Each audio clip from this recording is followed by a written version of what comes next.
Paz do Senhor, meu nome é Pastor Rafael e nesta noite vamos estar discutindo um assunto que tem trazido bastante polêmica dentro da igreja, que é o assunto relacionado a profecias. Primeiramente gostaria de ler então Mateus capítulo 11 e o versículo 13 que diz assim: Pois todos os profetas e a lei profetizaram até João. Hoje em dia a gente nota que o dom de profecias ele está sendo usado de uma forma errada dentro da igreja. As pessoas estão confundindo os profetas do Velho Testamento com o dom de profecia do Novo Testamento. E, através desse estudo de hoje, a gente vai ver que existem algumas diferenças. Por exemplo, se pegarmos o exemplo do profeta Natan, está em 2 Samuel capítulo 12. 2 Samuel capítulo 12. E diz assim: O Senhor enviou Natan a Davi. Entrando ele na presença de Davi, disse-lhe: Havia numa cidade 2 homens, um rico e outro pobre. O rico tinha ovelhas e gado, em grande número, mas o pobre não tinha coisa nenhuma, senão uma pequena cordeira que comprara e criara, e quem em sua casa crescera com seus filhos. Do seu bocado comia, do seu copo bebia e dormia em seu regaço. Ele tinha como filha. Chegando o viajante, um homem rico, não quis este tomar das suas ovelhas e do gado para dar de comer ao viajante que viera a ele. Em vez disso, tomou a cordeira do pobre e a preparou para o homem que lhe havia chegado. Então o furor de Davi se acendeu sobremaneira contra aquele homem e disse a Natã: Tão certo como vive o Senhor, digno de morte é o homem que fez isso. Pela cordeira restituirá o quádruplo, porque fez tal coisa e não se compadeceu.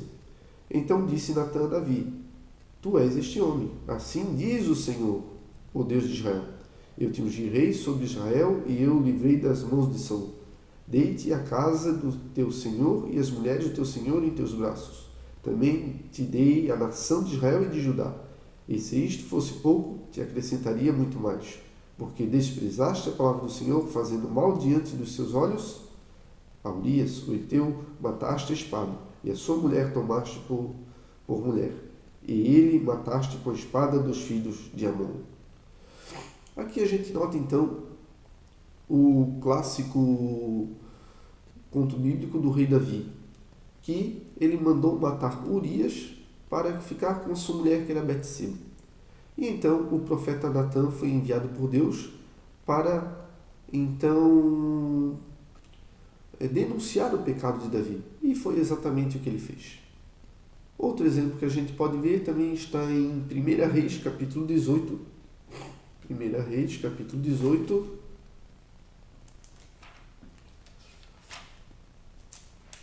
1 Reis, capítulo 18, versículo 17. Que também a gente vai ver outro profeta do Velho Testamento, que é o profeta Elias. E diz assim: Vendo Acabe Elias, disse-lhe: És tu o perturbador de Israel?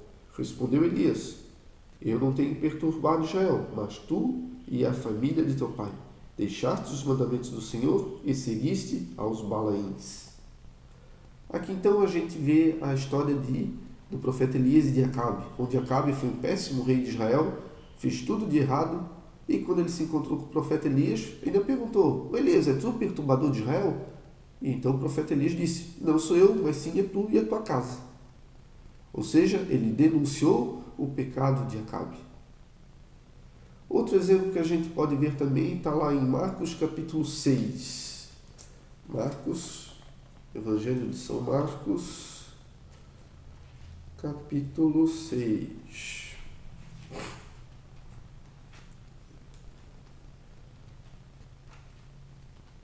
Marcos 6 e no versículo 18 também diz assim: Porque João dizia a Herodes: Não te é lícito possuir a mulher de teu irmão.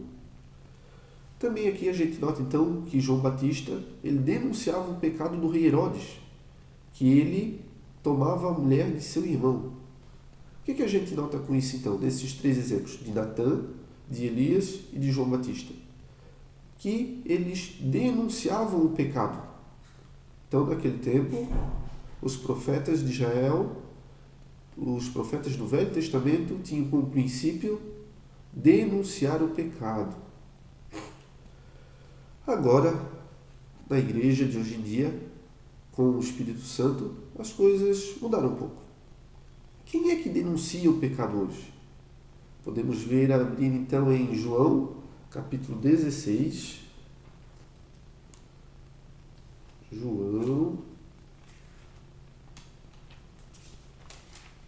bem, capítulo 16 e o versículo 8, que diz assim: Quando ele vier, convencerá o mundo do pecado, da justiça e do juízo. Do pecado, porque não crê em mim.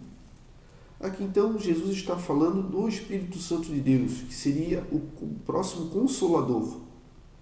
E esse Consolador então, que é o Espírito Santo de Deus, ele é que convence o mundo do pecado.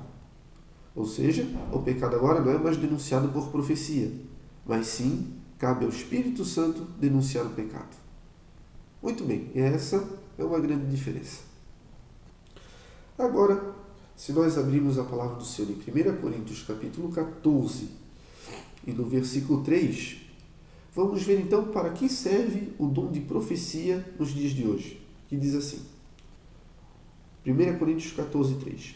O que profetiza, porém, fala aos homens para edificação, exortação e consolação. Muito bem. Através deste versículo, então, sabemos que a profecia ela serve para três coisas. O que são essas três coisas? Edificar, exortar e consolar. O que seria edificar?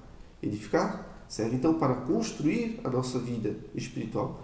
Como se edifica uma casa, se constrói uma casa, a nossa vida espiritual também é construída, ou seja, ela é edificada.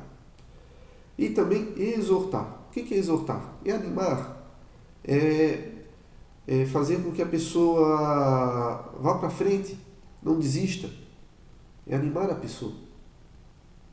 E consolar. Consolar seria, então, retirar a dor. O que a gente nota com isso, então? Que o dom de profecia, ele serve para isso. Ou seja, qualquer profecia que seja dita na igreja, que seja profetizada, ela deve servir, então, ou para edificação, ou para exortação, ou para consolação. Ela não serve mais para denunciar o pecado. É assim que funciona, através da palavra de Deus.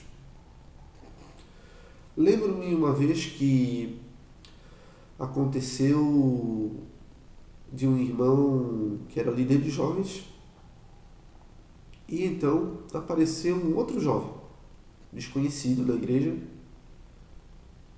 e falou para o líder de jovem assim: Deus está me revelando que dentro do seu grupo de jovens tem gente com inveja de você. Então, o líder de jovem ficou assim: mas como? Inveja de mim? E então o líder de jovem não deu bola e virou as costas para aquele profeta. Por quê? Que se a gente for pegar com base a palavra do Senhor, se o jovem novo que apareceu na igreja estava denunciando que tinha inveja do líder, esta profecia não edifica em nada, não exorta em nada e não consola em nada. O que ela faz? Essa profecia só serve para arrumar confusão dentro da igreja, para que o líder ficasse: quem está com inveja de mim? O que eu vou fazer? Eu vou orar para Deus revelar quem é. Vocês entendem? Então, semeando contenda dentro da igreja. Com certeza era uma falsa profecia. Também lembro de outro caso em que estava tendo uma reunião em casas. Então, quem estava pregando a palavra do Senhor teve uma revelação e disse assim: tem jovens aqui que estão gripados e Jesus quer curar. Daí todo mundo: quem será? Daí começou a apontar: é tu, tu e tu. Põe a mão nas suas cabeças. E colocaram a mão nas cabeças. e imediatamente foram curados. Que bênção, né? O que a gente nota? É uma profecia que ela edifica, porque ela constrói a nossa vida. Você vê uma cura. Ela exorta, ela anima e ela consola, tirou toda a dor. Ou seja, aquela doença, aquela enfermidade foi embora. Foi uma verdadeira profecia vindo do trono de Deus. É o dom de profecia sendo usado conforme a palavra. Desta forma, se você começar a perceber, começar a prestar atenção nas profecias e nos profetas, você vai ver que tem muita coisa errada por aí. Mas nós temos a palavra do Senhor para nos guiar. E se fizermos conforme ela nos diz, com certeza a nossa vida espiritual só vai para frente. Amém? Espero que os irmãos tenham gostado e que a gente vai tentar postar mais vídeos aí no decorrer da semana, se assim o Senhor permitir. Que Deus abençoe, em nome de Jesus. Amém.